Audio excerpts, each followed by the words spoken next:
مگر محلے ہاشم میں دیکھتا ہے کہ ایک لڑکی سارے راہ ہے کرے کہاں پشے نے کیا نام بولے کہاں پشے نے کیا نام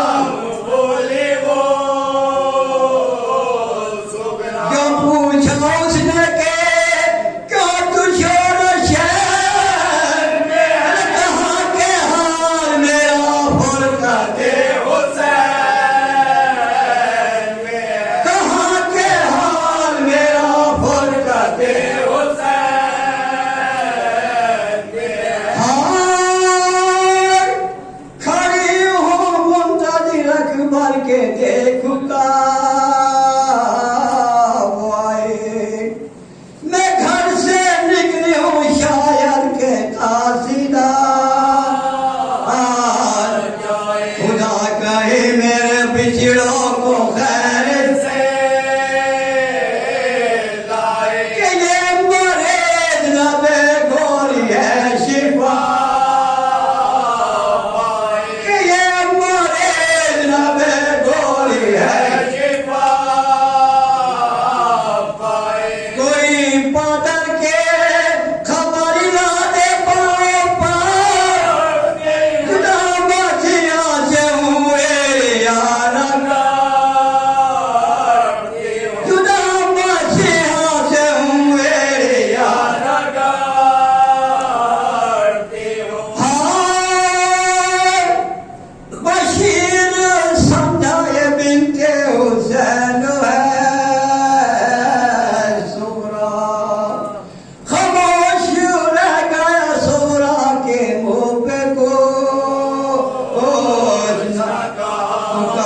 دیکھ کے گردن میں پھر وشا تو بھائی لایا ہے کیس کے سنانے تو بھائی لایا ہے کیس کے سنانے وہ بولا قاصدے بیمار کر پڑا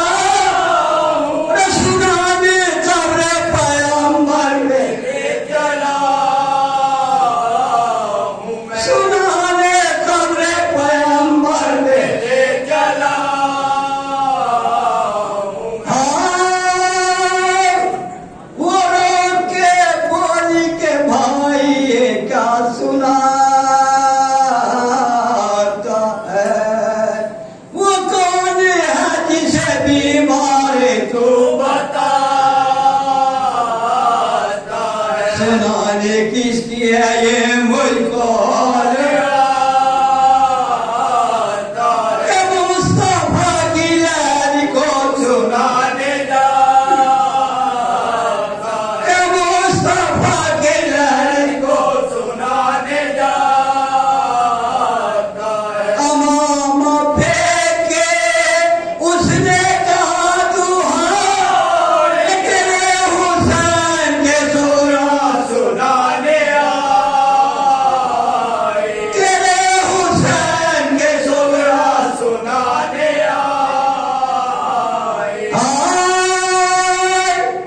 زمین پہ گر پڑی ہے سن کے بس وہی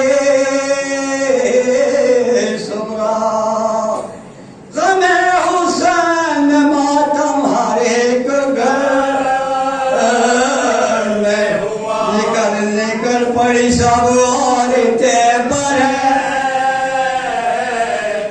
اور نبی کی قبر پہ جا کر بشیر نبی کی قبر پہ جا کر بشیر نے سفر سے آپ کے وہ بھوک پیاسیا اٹھو نہ سو تمہارے نواسے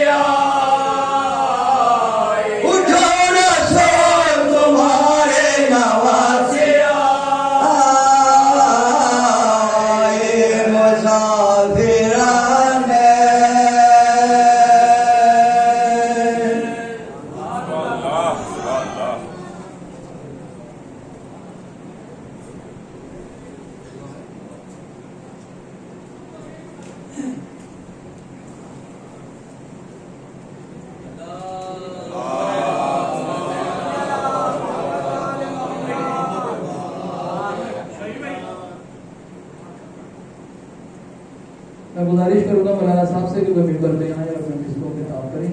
آپ سب ایک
ما شاء الله لا حول ولا قوة إلا بالله العلي العظيم.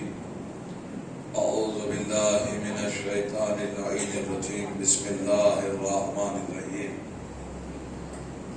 الحمد لله الذي من شرح صدورنا بمحبة رسوله المصطفى خاتم النبيين وطهر قلوبنا بولاية وليه صالح المؤمنين سادات الخلق الاجمعین ونجوم سماء المعارف والیقین والصلاة والسلام وتحیۃ والاکرام مولا و مولا الثقلین محبوب رب المشرقین والمغربین جد الحسن والحسین ابی الزہراء و ابی القاسم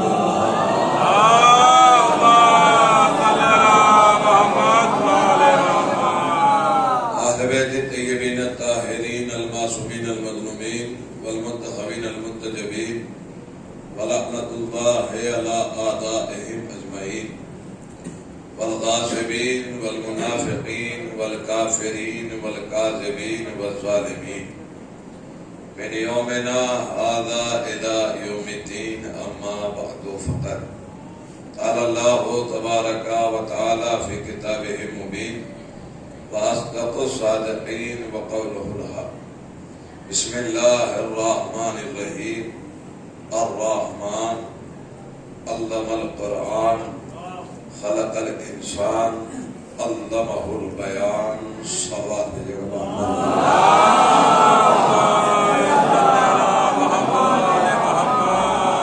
اللہ محترم بزرگان ملت محبان حضر کرار ارباب اللہ اور دعائے سیدت النساء العالمین، آپ اور ہم مسلسل جمع ہو رہے ہیں تاکہ شہزادی کونین کو، رسول کو اور آل رسول کو ان کے اجڑے ہوئے گھر کا پرسہ پیش کر سکیں اور یہ حق ادا کرنے کی کوشش کر رہے ہیں. اس لیے کہ جمع ہونے کا مقصد بھی یہی ہے کہ اس کے غم میں جمع ہو رہے ہیں جس نے انسانوں کو تہذیب انسانیت عطا کی. اس لیے کہ انسان میں اگر تہذیب انسانیت نہ پائی جاتی ہو تو پھر اس کے انسان ہونے کا کوئی فائدہ نہیں. انسان جب تک انسان نہیں کہلاتا جب تک اس میں تہذیب و تمدن قائم نہ ہو جائے۔ لہذا ارشاد الہی ہے، اور میں مسلسل عرض کر رہا ہوں کہ انسان ایک ایسی مخلوق ہے کہ جسے خلق کرنے کے بعد اللہ نے فخریہ انداز میں کہا کہ ہم نے انسان کو خلق کیا۔ فخریہ انداز میں کہہ رہا ہے کہ ہم نے انسان کو خلق کیا، اور انسان کو خلق بعد میں کیا ہے، پہلے اس کی تعلیم کا اہتمام کیا۔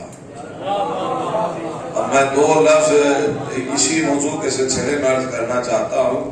ایک آیہ کریمہ کا سہارا لو، تمہید نہیں ہے، آج کوئی تمہید نہیں ہے، کوئی انتظار نہیں ہے۔ ارشاد الہی ہے بسم اللہ الرحمن الرحیم۔ ذرا محسوس کیجیے گا کہ تعلیم کتنا اہم ہے، بہت ضروری ہے، لیکن تعلیم کے لیے بھی ایک چیز ضروری ہے۔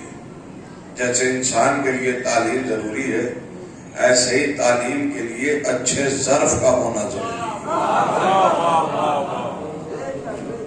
تعلیم ایک صفت ہے، ایک کوالٹی ہے، ایک صفت کا نام ہے تعلیم۔ اسے مثال کے طور پر چھوٹے بھائیوں کے لیے عرض کر رہا ہوں، ہر ایک چیز کی ایک صفت ہوتی ہے، ایک کوالٹی ہوتی ہے۔ تعلیم ایک کوالٹی، ایک صفت ہے۔ مثلا چھری، چاقو کی صفت کیا ہے؟ کاٹنا، یہ اس کی کوالٹی ہے نا۔ لیکن فرق یہ کرتا ہے کہ یہ کوالٹی کس کے ہاتھوں میں ہے۔ آپ نے غور ہی نہیں کیا، اب اس سے آسان مثال میرے پاس نہیں ہے سمجھانے کے۔ فرق کرتا ہے یہ کوالٹی کس کے ہاتھوں میں۔ اگر یہ سبزیاں کاٹنے کے کام آ رہا ہے تو پھر کوالٹی اچھے ہاتھوں میں، اور اگر یہ گلے کاٹنے کے کام آ رہا ہے، پھر جرم و خطا کسی کو قتل کرنے کے کام میں آ رہا ہے تو پھر یہ کوالٹی اچھے ہاتھوں میں۔ تو کوالٹی اور صفت کا کمال یہ ہے کہ صفت جس کے ہاتھوں میں ہو، اگر اچھے ہاتھوں میں ہو تو اثر اچھا ہوتا ہے، اور اگر غلط ہاتھوں میں کوالٹی ہو تو اثر غلط ہوتا ہے۔ یہ میں اپنی جانب سے نہیں، ذرا دو جملے سن لیجیے، پہلے ایک آیت سن لیجیے۔ سورہ جمعہ کی مختصر سی آیت ہے۔ ارشاد ہوا پروردگار عالم اپنے حبیب کی ذمہ داریوں کا اعلان کر رہا ہے کہ میرے رسول کی ذمہ داریاں کیا ہیں، میرے حبیب کی ذمہ داریاں کیا ہیں، میرے حبیب کے کمالات اور میرے حبیب کے صفات کیا ہیں۔ محسوس کیجئے گا، پہلی ذمہ داری وَيَتْلُو عَلَيْهِمْ آیَاتِهِ، میرے حبیب کی پہلی ذمہ داری یہ ہے کہ وہ اس کی آیات کی تلاوت کرتا ہے۔ اس کی ایک صفت یہ ہے کہ وہ اس کی آیات کی تلاوت کرتا ہے۔ بہت تیزی سے سنیے گا، زیادہ دیر نہیں روکنا چاہوں گا۔ پہلی وَيَتْلُو عَلَيْهِمْ آیَاتِهِ، وہ تلاوت کرتا ہے آیات کی جو اس کے اوپر نازل کی گئی ہے نا۔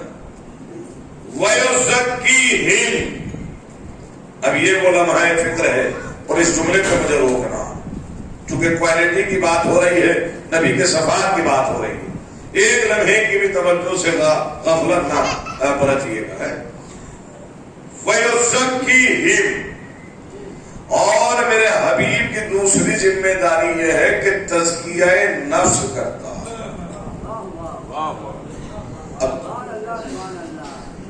زکی کا ترجمہ میں کیا کروں؟ اردو زبان کے پاس وہ الفاظ ہے ہی نہیں، یا دنیا کی کسی بھی زبان کے پاس وہ الفاظ ہے ہی نہیں جو عربی زبان کا کم لفظوں میں ترجمہ کر سکے۔ اب مثلا ہم زکی کا ترجمہ بھی پاک کرتے ہیں، سبحان کا ترجمہ بھی پاک کرتے ہیں، اور طاہر کا ترجمہ بھی پاک کرتے ہیں، جبکہ یہ تینوں لفظ الگ الگ ہیں، اور یہ کس کس معنی میں آتے ہیں، یہ تینوں منزلیں الگ ہیں۔ ہم کہتے ہیں نا سبحان اللہ، اللہ پاک و پاکیزہ ہے، تو کیسا پاک ہے اللہ، ہے نا۔ یہاں ہم زکی کا ترجمہ کر رہے ہیں ذکاوت یعنی پاکیزگی، اور طہارت کا ترجمہ بھی یہی کر رہے ہیں، اور تینوں لفظ قرآن مجید کے ہیں۔ ذرا سنیے گا، میں بس آج زکی کی طہارت کا ذکر کرنا چاہتا ہوں. زکی تزکیہ نفس یعنی نفسوں کو پاک کرتا ہے. نبی وہ ہیں جو روحوں کو پاک کرتا ہے. اگر آپ عظمت رسالت مآب کے لیے فطرہ سننا چاہتے ہیں تو میں فضیلت کے لیے ایک جملہ عرض کرتا چلوں. اس دنیا میں بہت ساری چیزیں ایسی ہیں جو پاک کرنے کی صلاحیت رکھتی ہیں. جیسے پانی پاک کرنے کی صلاحیت رکھتا ہے, مٹی پاک کرنے کی صلاحیت رکھتی ہے, جیسے دھوپ پاک کرنے کی صلاحیت رکھتی ہے, جیسے آگ پاک کرنے کی صلاحیت رکھتی ہے. پر ان کے سب کے پاک کرنے میں اور نبی کے پاک کرنے میں بنیادی فرق یہ ہے, یہ سب وہ ہیں جو ظاہر کو پاک کرتے ہیں, نبی وہ ہے جو روحوں کو پاک کرتا ہے. ان میں سے کوئی چیز ایسی نہیں ہے جو روحوں کو پاک کرتے, ان میں سے کوئی چیز ایسی نہیں جو نفسوں کو پاک کرتے. نبی پاک کیسے کرتے ہیں؟ نفس کو, تزکیہ نفس. ذرا یہاں ایک لمحے کے لیے روکوں گا میں آپ کو. تزکیہ نفس یہ سن لیجئے جوانوں, آپ کے لیے تزکیہ نفس کرتے ہیں. اب نفس ایک ایسی چیز ہے جو جسم کے اندر پنہا ہے. اسے پاک کیسے کیا جائے؟ ارے بھائی لباس نجس ہو جائے, جسم سے اتارا جائے, دھو لیا جائے, پاک ہو جائے گا. روحوں کو کیسے پاک کریں؟ دیکھیے اگر آپ کا ذہن آمادہ ہے تو ایک فطرہ عرض کرنا چاہتا ہوں. بھائی اگر روح کو جسم سے نکال دیا گیا تو پھر اسے ڈالا کیسے جائے گا؟ اسے تو نہیں نکالا جا سکتا. نفس کو کیسے نکالا جائے؟ نفس کو پاک کیسے کیا جاتا ہے؟ حضور سنیے, آسان سلف, بہت آسان سلف. نفس پاک کیے جاتے ہیں تربیت کے ذریعے.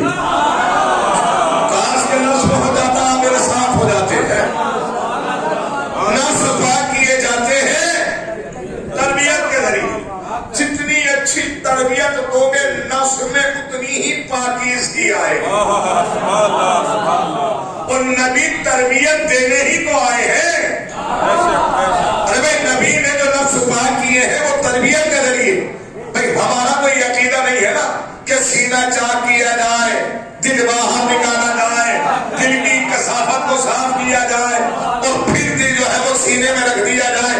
یہ ہمارا عقیدہ نہیں ہے. پھر حضور یہ روح اور یہ نفس پاک کیسے کیے جاتے ہیں؟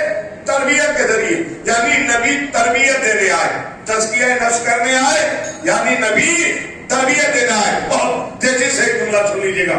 پہلی ذمہ داری وَيَتْلُو عَلَيْهِمْ آيَاتِهِ, وہ اس کی آیات کی تلاوت کرتا ہے. دوسری ذمہ داری وَيُزَكِّيهِمْ, وہ تزکیہ نفس کرتا ہے یعنی تربیت دینے والا ہے. اور تیسری ذمہ داری وَيُعَلِّمُهُمُ الْكِتَابَ وَالْحِكْمَةَ, وہ کتاب اور حکمت کی تعلیم دینے والا ہے. اس آیت کو ایک بھروسے پر ایک نتیجے کے لیے سنایا ہے. تو تین ذمہ داریاں ہیں نا, آیات کی تلاوت, تزکیہ نفس یعنی تربیت دینے والا, اور تیسری ذمہ داری کتاب اور حکمت کی تعلیم دینے والا. آپ مزاج مشیت کو پہچانیے. اللہ نے تعلیم سے پہلے تربیت کو رکھا. کاش کے لفظ پہنچ جاتا آپ تک. اللہ نے تعلیم سے پہلے کسے رکھا؟ تربیت کو رکھا. کیوں؟ وجہ یہ ہے کہ اگر تربیت اچھی ہو تو تعلیم کا اثر اچھا ہوتا ہے. میں شاید میں جملہ نہیں پہنچا پایا. اگر تربیت اچھی ہو تو تعلیم کا اثر اچھا ہوتا ہے, اور اگر تربیت بری ہو تو تعلیم کا اثر برا ہوتا ہے. فضیلت کے لیے یہی وجہ ہے جن کی تربیت اچھی ہوئی ان کی تعلیم کا عالم یہ تھا کہ باب مدینہ العلم کہلائے. جن کی تربیت اچھی ہوئی ان کی تعلیم کا عالم یہ تھا کہ وہ باب مدینہ العلم کہلائے, اور جن کی تربیت بری ہوئی وہ پڑھ لکھ کر عالم تو بن گئے پر آج تک ابو جہل ہی کہلاتے ہیں.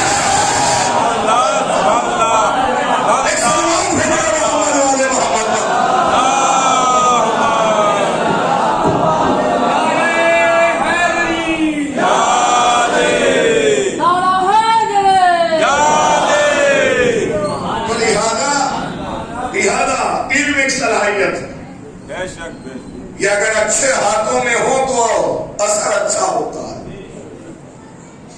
یہ اگر برے ہاتھوں میں ہو تو اثر برا ہوتا ہے۔ تو اللہ نے انسان کو بھیجنے سے پہلے اس کی پہلی تربیت اور تعلیم کا اہتمام کیا، اور جن کے ظرف اچھے تھے انہوں نے اچھی تربیت کو اور اچھی تعلیم کو قبول کیا۔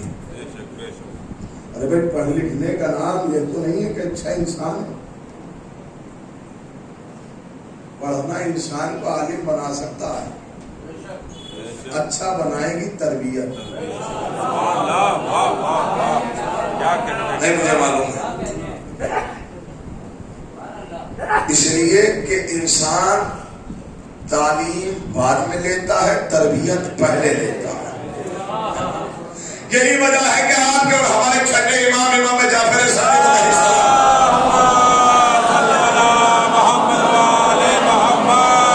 میں دلیل کے طور پہ کہہ رہا ہوں، دلیل کے طور پر چھٹے امام فرماتے ہیں کہ آپ اپنے بچوں کو 6 برس کے سن تک تربیت دو۔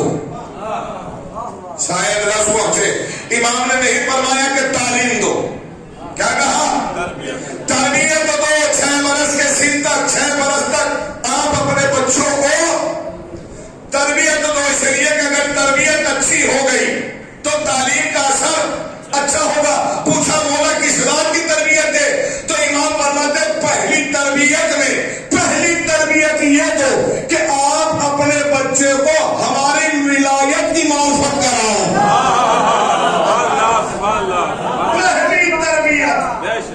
پہلی تربیت کیا ہے؟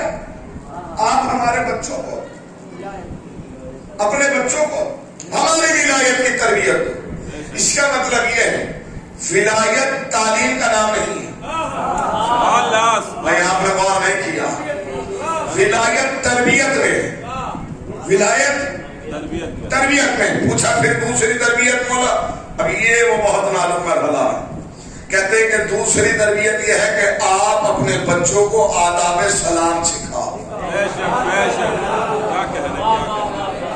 اگر آپ کے ذہن آمادہ ہیں تو ایک جملہ کہتا چلو، اس کا مطلب یہ ہے کہ سلام کا تعلق تعلیم سے نہیں ہے، سلام کا تعلق ہے تربیت سے۔ یہی وجہ ہے کہ جن کی تربیت میں سلام رکھا گیا وہ بزرگ ہو گئے پر آداب سلام نہیں بھولے، اور جن کی تربیت میں سلام نہیں رکھا گیا وہ چاہے جتنے بڑے ہو گئے نہ کل سلام کے آداب جانتے تھے نہ آج سلام کے آداب، اس لیے کہ ان کی تربیت میں سلام نہیں رکھا گیا۔ تو سلام کا تعلق ہے وہ تربیت، تربیت ہے۔ یہی وجہ ہے کہ اللہ نے ہدایت کا سلسلہ جاری و ساری رکھا۔ تعلیم کے لیے کتاب کافی تھی، لیکن اس نے تربیت دینے کے لیے انبیاء کو بھیجا، اس نے تربیت دینے کے لیے اولیاء کو بھیجا، اس نے تربیت دینے کے لیے رسولوں کو بھیجا۔ وہ چاہتا تو سب پر ایک کتاب کو مقدم کر دیتا، لیکن اس نے تنہا تعلیم نہیں رکھی، اس نے تربیت کو سپیریئر بنایا۔ اور یہی وجہ ہے کہ ہر نبی نے آ کے تربیت دی ہے، تربیت۔ ذرا محسوس کیجیے گا، میں ایک فکرہ مرض کرنا چاہتا ہوں، یہ سب کیا کس کے لیے؟ اللہ نے، انسان کے لیے۔ اچھا اگر میں ایک جملہ اور عرض کرتا چلا، یہاں انسان سے مراد مرد نہیں ہے۔ اگر کسی کے ذہنوں میں یہ بات ہو کہ مردوں کے لیے بات چل رہی ہے تو انسان سے مراد دونوں صنفیں ہیں، چاہے مرد ہو یا عورت۔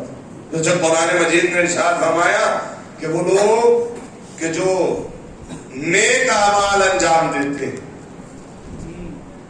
من ذکر او انثی، وہ چاہے مرد ہوں یا عورت، قرآن مجید کہہ رہا ہے من ذکر او انثی، وہ چاہے مرد ہوں یا عورت، فہو مومن، بس وہی صاحبان ایمان ہے۔ یعنی اس کا مطلب یہ ہے کہ عورت عہدے میں تو کم ہو سکتی ہے لیکن دائرہ ثواب میں کم نہیں ہے۔ بات پہنچی ہے یا نہیں پہنچی؟ ارے ٹھیک ہے خواتین کو کوئی عہدہ نہیں دیا گیا لیکن ایسا نہیں ہے کہ اس کے عمل کی جزا کم ہو، جزا اتنی ہی ہے جتنی مردوں کی ہے. تو اللہ نے جو یہ تربیت کا سلسلہ رکھا یہ دونوں کے لیے ہے. انسانوں میں دونوں صنفیں آتی ہیں, مرد بھی عورت بھی. اچھا ایک جملہ میں عرض کرتا چلو, اکثر یہ کبھی ذہن میں یہ بات نہ آ جائے کہ حضور اللہ نے تیسری صنف کو بھی خلق کیا ہے جو نہ مرد کہلاتی ہے نہ عورت کہلاتی ہے. تو یاد رکھنا یہ اللہ نے اپنی مرضی سے خلق نہیں کیا. میں خدا میرے لفظوں کو توفیق دے کہ اس کی مجھے وضاحت نہ کرنا پڑے. سنیں, یہ جو تیسری صنف ہے نا, روایات موجود ہیں, پڑھیے تاریخ اور ہسٹری و تفاسیر. یہ تیسری صنف انسان کے خطاؤں کا نتیجہ ہے. آپ نے غور ہی نہیں کیا. اللہ کی عجیب ترین خلقت نہیں, انسان کی بہت ساری چیزیں اللہ نے اپنی مرضی سے خلق کی. بہت ساری چیزیں ایسی ہیں جو اللہ نے اپنی مرضی سے خلق نہیں کی, انسان کی خطاؤں نے خلق کروائی ہیں. آپ اس سے دلیل مانگے کہ تو میں دلیل کے طور پر دلیل دے کے جا رہا ہوں. جنت اس نے اپنی مرضی سے خلق کی ہے, چونکہ وہ رحمان ہے, رحیم ہے. وہ چاہتا یہ ہے کہ میرا ہر بندہ جنت میں جائے, اس لیے کہ وہ رحمان ہے.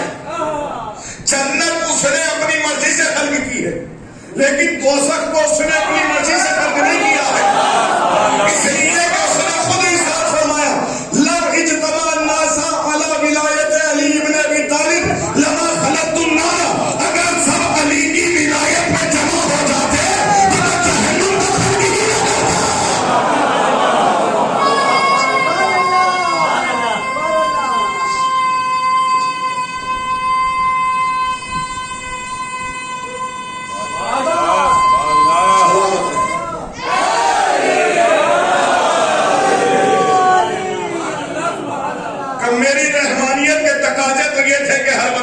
میں جائے, پر بندوں کی بغاوت نے مجبور کیا ہے کہ جہنم کو بھی خلق کیا. ہم نے تو ان کے لیے جنت جیسی نعمت کو خلق کیا تھا, اور یہ سرکش و باغی ہو گئے تو ہم نے جہنم کو بھی خلق کیا تاکہ ان کی بغاوت کا صلہ ہی نہ دیا جائے. لہذا اللہ نے, چونکہ بات آ رہی ہے تو میں یہ عرض کر رہا ہوں, انسان سے مطلب خالی مرد نہیں. جو روز کی گفتگو ہو رہی ہے انسان پر, اس کا مطلب یہ نہیں ہے کہ میں مردوں کے لیے پڑھ رہا ہوں. انسان یعنی خاتون بھی اور مرد بھی. جتنی عظمت دائرہ اسلام میں مردوں کی ہے اتنی ہی عظمت ہے خواتین کی, کوئی کم نہیں ہے مرتبے میں.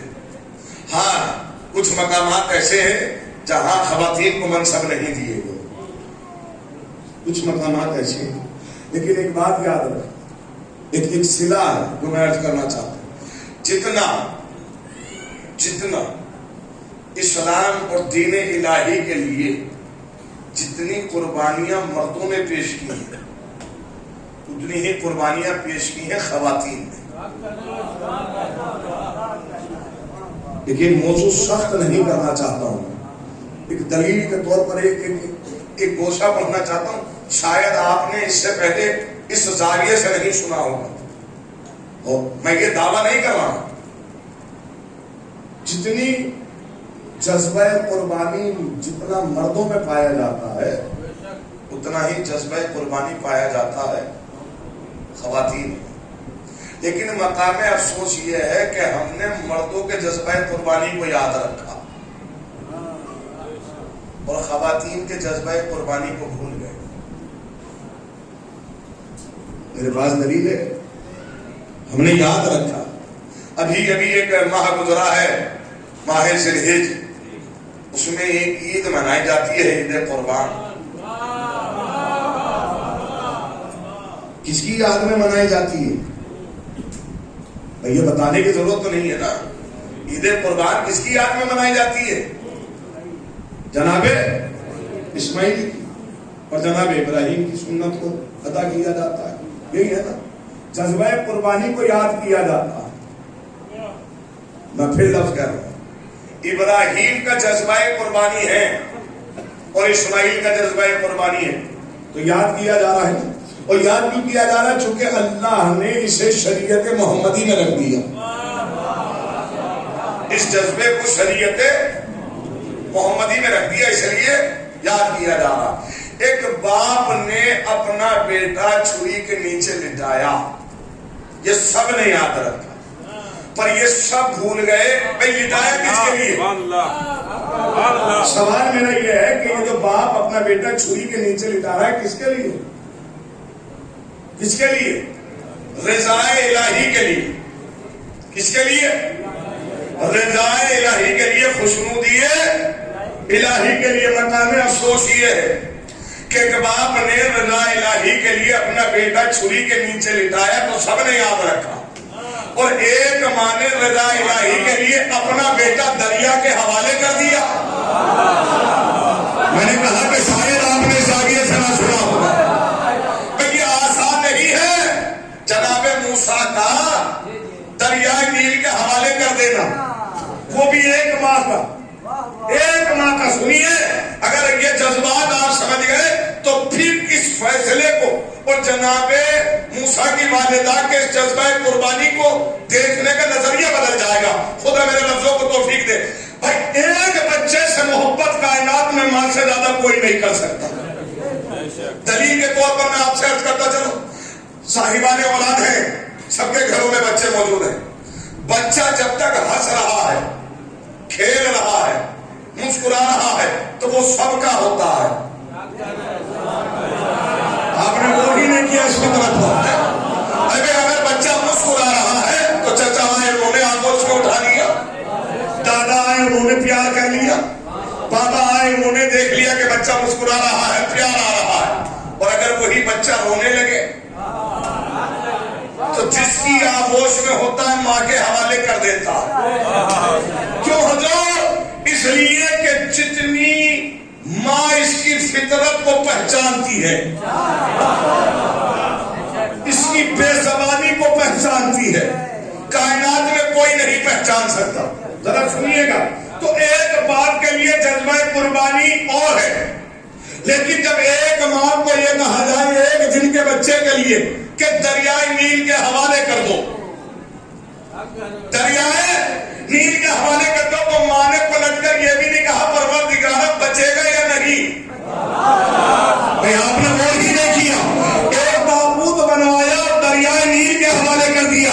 یہ بھی نہیں پتا تھا کہ بچے گا یا نہیں. حضور کے زمانے میں اور قرآن نے دونوں قربانیوں کا ذکر کیا، ابراہیم کی بھی اور موسیٰ کی والدہ کی بھی. کیوں؟ تاکہ قیامت تک کے لیے خواتین کے قبیلے میں یہ فخر محسوس ہوتا رہے کہ اگر مردوں نے قربانیاں دی ہیں تو خواتین نے بھی قربانیاں دی ہیں. تاکہ قیامت تک کے لیے یہ فخر محسوس ہوتا رہے. ایک ماں کے لیے آسان نہ تھا. ایک ماں کے لیے دریائے نیل بہت تیزی کے ساتھ، وقت بہت تیزی سے گزر رہا ہے، بہت مختصر سا وقت میرے پاس بچا ہے. وہی آئی نا. اچھا یہ ایک یہاں تک ایک بات آئی ہے تو آپ کے عقیدہ توحید کے لیے ایک جملہ عرض کرتا چلوں. عقیدہ توحید میں تاکہ اضافہ ہو گیا. فرعون ہے ایک خواب دیکھا، اپنے علماء سے بتایا، نتیجہ 70,000 بچے قتل کرائے. یہ تو تاریخ ہے نا. اب آپ سمجھ سکتے ہیں کتنا پرآشوب ماحول ہوگا جس بستی کے 70,000 بچے مارے جا چکے ہوں. اس بستی میں خوف کتنا ہوگا. یعنی جہاں یہ خبر عام ہو کہ اگر کسی کے گھر میں ولادت ہو تو جو بھی آ کر خبر پہنچائے گا اسے انعامات سے نوازا جائے گا. اور لوگ دولت کے اتنے حریص تھے کہ جا کر خبر پہنچا دیتے تھے. تو فرعون کے سپاہی بچوں کو لے جاتے تھے اور قتل کر دیتے تھے. اور تاریخ میں تو یہاں تک لکھا بعض اوقات جب بچہ ماں جو ہے بچے کو نہیں دیتی تھی تو ماں کی آغوش میں قتل کر دیا جاتا تھا. یہ ظلم تھا. تاریخ انسانیت پہ بہت بڑا ظلم تھا یا نہیں؟ میں جملہ عرض کرنا چاہتا ہوں ذرا محسوس کیجیے. اتنے پرآشو ماحول میں بھی اللہ نے موسیٰ کو بھیجا. میں تو یہ آپ کی حوصلہ افزائی کے لیے پڑھ رہا ہوں. اگر آپ پہنچ گئے آپ کے ذہن تو ایسا ماحول ہے کہ جب بچہ زمین پر آتا نہیں کہ قتل کر دیا جاتا ہے، ایسے ہی ماحول میں اللہ نے موسیٰ کو بھیج کے فرمان چڑھایا. ہمت تو نہیں ہوئی ظالم کے کہ مار سکے، نہیں نا. اور اللہ نے یہ واقعہ قرآن میں بیان کیا، کیوں؟ تاکہ تمہیں پتہ لگے کہ سرکار کتنی بھی خطرناک آ جائے، تم بس ہم پر یقین رکھنا، جب ہم تمہیں بچانے پہ آئیں گے تو کوئی مٹا نہیں سکتا. یہ اسی لیے تو قرآن میں بیان ہو رہا ہے کہ جب ہم بچانے پہ آئیں گے بس تمہیں دامن توحید کو پکڑے رکھنا. ایسے ماحول میں بھیجا، ایسے ماحول میں جو 70,000 بچے قتل کیے جا رہے ہیں. ایک گوشے کی طرف اور اشارہ کر دوں یہیں پر. میں فرعون نے خواب دیکھا تھا، نہ جانے کیا خواب دیکھا، اور خواب بتایا اپنے معبران سے، علماء سے جو خواب کی تعبیر دیتے ہیں. اب میرا آپ سے ایک سوال ہے، ذرا سنیے. کیا فرعون مسلمان تھا؟ اگر فرعون کے ایمان میں بھی سوچنا پڑ رہا ہے تو کس کا ایمان ثابت کرو؟ ارے بھائی مسلمان تھا، ظالم تھا، کافر تھا. کافر تھا نا تو سوچنے کی ضرورت نہیں ہے نا. کافر تھا، مومن تو نہیں تھا. فرعون کافر، اور فرعون کے علماء کافر تھے نا، عالم تھے اور کافر تھے. میں نے کہا نا کہ یہ ضروری نہیں کہ سینے میں علم آنے سے کوئی اچھا ہو جائے، ہے نا. کافر تھے نا، عالم بھی کافر، فرعون بھی کافر. جب اس نے خواب بتایا تو علماء نے ایک ستارہ فرعون کی تقدیر سے منسوب کیا اور اس ستارے کی حرکت سے بتایا کہ کیا ہونے والا. کیا بتایا؟ ان قریب ایک بچہ آنے والا ہے جو تیری حکومت کا تختہ پلٹ دے گا. واقعہ آپ کے ذہن میں ہے نا، لہٰذا نتیجہ دینے میں مجھے تاخیر نہیں ہوگی. ذرا سنیے، بھائی کافر ہے یا نہیں ہے فرعون؟ اور علماء وہ بھی کافر ہے. تو کیا اس نے اپنے عالم کی بات کو مانا یا نہیں مانا؟ نا تبھی تو 70,000 بچے قتل کرائے نا. ارے بھائی وہ کافر ہے پر اس کو اپنے عالموں پہ اتنا یقین نہیں. آپ پہ ذہن پہنچا، یہ میں طرز پیش نہیں کر رہا ہوں، اور اگر آپ کو طرز لگ رہا ہے تو اسے فضیلت کا رخ دے رہا ہوں. ارے بھائی وہ کافر ہوتا اپنے علماء پہ اتنا یقین رکھتا ہے کہ عالموں نے کہا ہے کہ آئے گا تو آئے گا، یہ عجیب مسلمان ہے. اور نبی کہتے گا میرا بابا کر دے گا.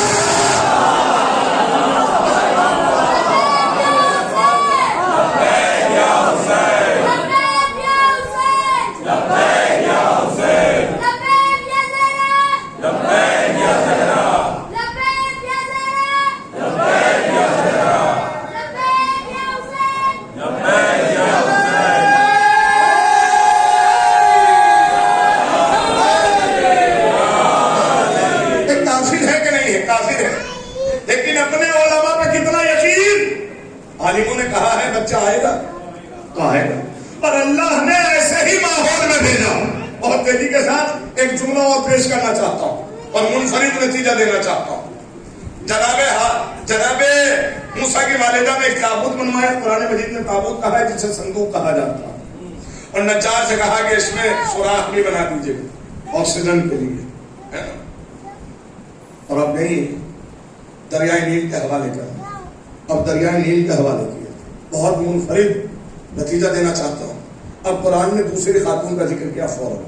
موسیٰ اس وقت کو یاد کرو جب ہم نے تمہاری بہن کو تمہارے تجسس میں بھیجا، یعنی پیچھے پیچھے بھیجا. جناب موسیٰ کی بہن کا نام ہے کلثوم، ہے نا. اب قرآن ذکر کر رہا ہے. موسیٰ اس وقت کو ذکر کرو، اس وقت کو یاد کرو جب ہم نے آپ کی بہن کو آپ کے تجسس میں بھیجا ظالم کے دربار پر، اور انہوں نے جا کر وہاں خبر دی کہ میں بتاؤں اس بچے کی تربیت کون کر سکتا ہے. دیکھیے بہت نازک سا مرحلہ ہے. اگر بات پہنچ گئی تو یقین جانیے ایک منفرد نتیجہ دینا چاہتا ہوں اور میں اسے کربلا تک لانا چاہتا ہوں. میں ذرا سنیے, قرآن نے ذکر کیا نا, اب قرآن کی آیت بنا دیا موسیٰ کی بہن کے سمل کو پیچھے پیچھے جانے کو اور خبر دینے کو کہ اس کی پرورش کون کرے گا. کس کی پرورش؟ جناب موسیٰ کی. ابھی نبوت کا اعلان تو نہیں کیا نا, ابھی رسالت کا بھی اعلان نہیں کیا, ابھی کسی کو پتا بھی نہیں یہ نبی ہے بھی یا نہیں, ابھی تو آغوش میں ہے نا, ابھی کچھ نہیں پتا. اور بہن نے اپنے بھائی کی محبت میں مشورہ دیا کہ میں بتاؤں کہ اسے کون پالے گا. اللہ نے قرآن کی آیت بنا دیا. اب جب تک یہ آیت ہے اس واقعے کا پڑھنا ثواب نہیں پہنچا. ارے کیا مسلمان میں اتنی ہمت ہے کہ وہ کہے کہ ذکر نہیں کریں گے, ذکر کرنا بدعت ہو جائے گا کہ نہیں ہوگا؟ اس لیے کہ قرآن کی آیت ہے. اور جو حضور عمل کیا ہے کہ عمل یہ ہے کہ ایک نبی کی بہن گئی ہے اپنے گھر سے نکل کر کہاں تک؟ فرعون کے دربار تک. ابھی بھی آپ کا گھر نہیں پہنچا. میں پھر جملہ کر رہا ہوں, ایک بہن اپنے گھر سے نکلی بھائی کی حفاظت کے لیے ظالم کے دربار تک, ظالم کے دربار تک, ظالم کے دربار تک. ایک بہن صدیوں سال پہلے نکلی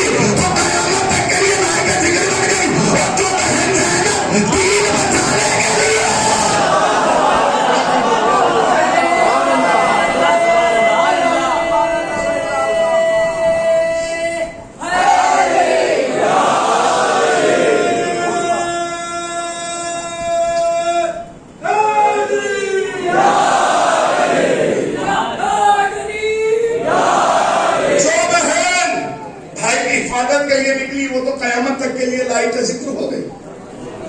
اور جو بہن جائے گا دین بچانے کے لیے. اور جو بہن بھائی کے ساتھ دین بچانے کے لیے نکلی اور ظالم کے دربار تک گئی خبر دینے کے لیے کہ تم جھوٹے کو مانے بیٹھے ہو.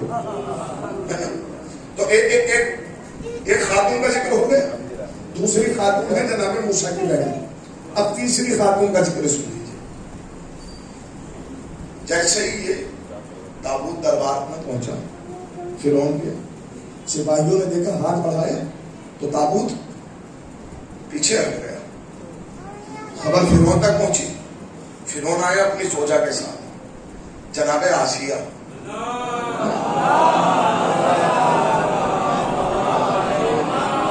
اب یہ واقعہ تو آپ کے ذہن میں ہے نا, پورا واقعہ ہے نا ذہن میں, لہذا میں واقعہ سنانے میں تاخیر نہیں کروں گا, ہے نا, وقت بچاؤں گا اپنا, چونکہ واقعہ آپ کے ذہن میں نتیجہ دینا چاہتا ہوں. اب فرعون نے ہاتھ بڑھایا تو تابوت پیچھے ہٹ گیا. آسیہ نے ہاتھ بڑھایا تو تابوت کیوں؟ بھائی جناب آسیہ جنت کی 4 خاتونوں میں سے ایک خاتون کا نام.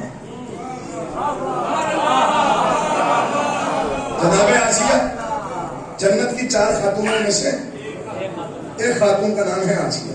مسلمانوں سے پوچھو کہ جنتی کیوں ہے, آسیہ مومنہ کیوں ہے, تو مسلمان کیا کہتے ہیں؟ چونکہ نبی کی پرورش کی ہے اس لیے مومنہ. کس کی پرورش کی ہے؟ موسیٰ کی پرورش کی ہے اس لیے مومنہ. یہی کہتے ہیں نا سب, یہی کہتے ہیں.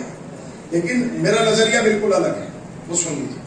آسیہ اس لیے مومنہ نہیں ہے کہ موسیٰ کو پالا ہے.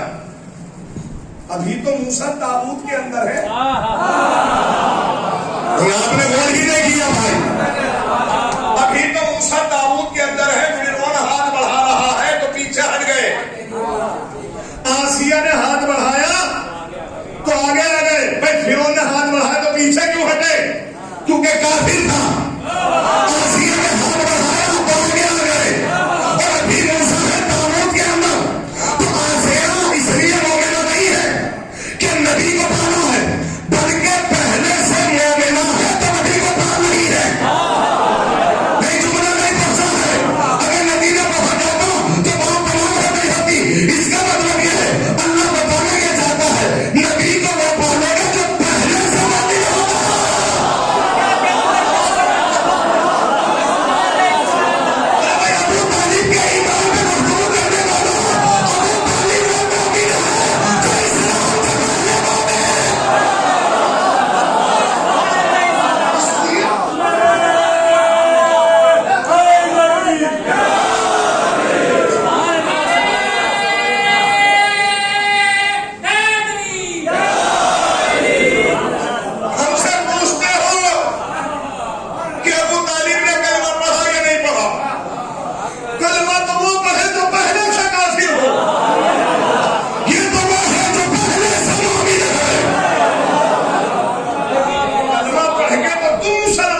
تو وہ ہے جو پہلے سے مومن ہے.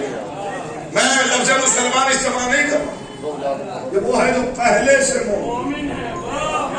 یہ وہ ہے جو محسن اسلام ہے. یہ وہ ہے جو محافظ رسول ہے. اس کی شان میں آپ گفتگو کر رہے ہیں, اس کے بارے میں آپ کلام کر رہے ہیں, اس کے بارے میں آپ پوچھنا چاہتے ہیں, اس کے بارے میں. تمہارے گھروں کی رکھی ہوئی کتابوں میں اگر رسول کا بال نکل جائے تو قیامت کا فخر کرو. آپ نے غور ہی نہیں کیا سننے پر. جس کی آغوش میں رسول پروان چڑھاؤ. میں ایک نتیجے تک لانا چاہتا ہوں, اگر بات پہنچ جائے تو بہت ہے. بس ایک نازک سے جملہ اور عرض کرنا چاہتا ہوں اسی منزل پر. بھائی جناب آسیہ نے ہاتھ بڑھایا نا, اب پہلے سے مومنہ. اب سوال یہ ہے, میں آج کے زمانے تک آپ کو لے کر آتا ہوں. آج کے زمانے تک پہلے سے مومنہ ہے. مومنہ ہے تو کس وجہ سے مومنہ ہے پہلے سے؟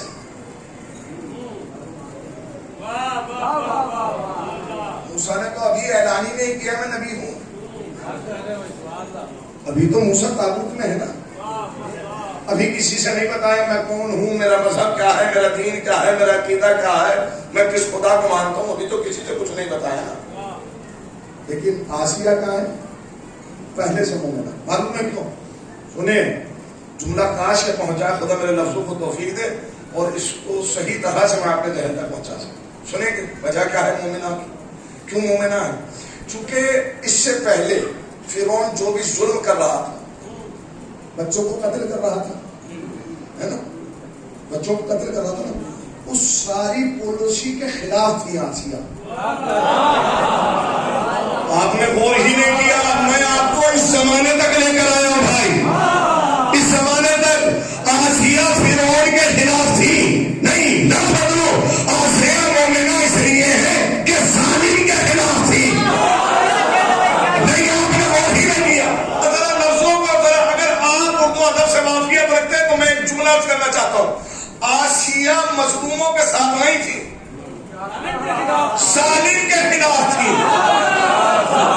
ارے بھائی کوئی ایک تاریخ دکھائے کہ آسیہ کبھی کسی کے دروازے پہ گئی ہو تعزیت دینے کے لیے,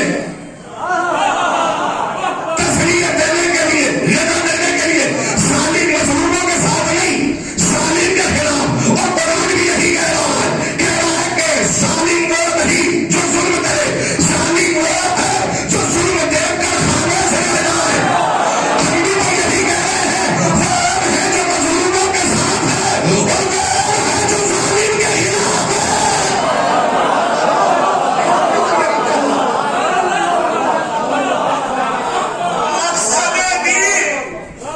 مقصد دین مظلوم کے ساتھ ہونا ہی نہیں, مقصد دین ہے ظالم کے خلاف.